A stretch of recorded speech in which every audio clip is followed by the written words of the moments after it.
IFM News. IFM News. Police Report. Idol John, good morning. Please come in.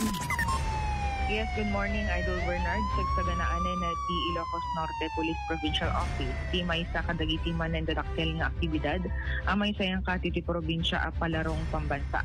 Siguen kini Police Lieutenant Colonel Jeffrey Takad, ti Hepe ti Provincial Operations Management Unit, kalpasan ti Proclamation Rally, tintiyetan o ketetimet na ti sumarunoda nga asikaswen. Kinala na ngay tataalawas, ket umay dagiti pan nakabagi ti board, iti palarong pambansa, tatun mangkita ken mangisimpa, dagiti posible pakaisayang katan, dagiti aktibidad. Malaksi ti dagiti tagat manamnama, ang masupusupan to pa iti persa iti pulisya, taada dagiti agapo iti regional office, kas imun onan ngayon pablaak, ti headquarters, iti irurugi ti tawenan 2025. Kabayatan na masungatan to meta ti eleksyon, isut gapo ng ada iti naiget na koordinasyon, para iti pan nakaipasigurado ti seguridad, ken kinatalget iti probinsya.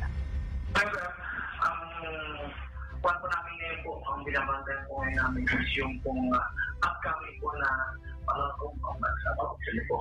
So next week po, actually, mauna na po tayo, dahil meron po tayo mga bisita from the board ng palarong pambansa kombinasyon na who will be here next week po to attend, and at the same time, i-check na rin po yung ating pong preparation po ng palarong pambansa po.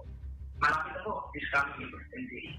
Iya paset, iya panagasarita niya Police Lieutenant Colonel Jeffrey Takad, siya Chief iti Provincial Operations Management Unit. Okay. So, handang agdagdag ti persa or the augmentation forces na, Idol Joanne?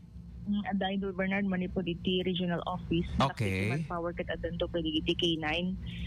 Canada dumanto pa nga volunteers, Idol Bernard kat matapta. Barangay officials. Iti BPATs, yeah. Iti force multipliers nga makungko na. Lakat good luck. We will gonna accommodate them all. Nang nangruna ka deto'y palarong pambansa 2025. Idol John. Any more?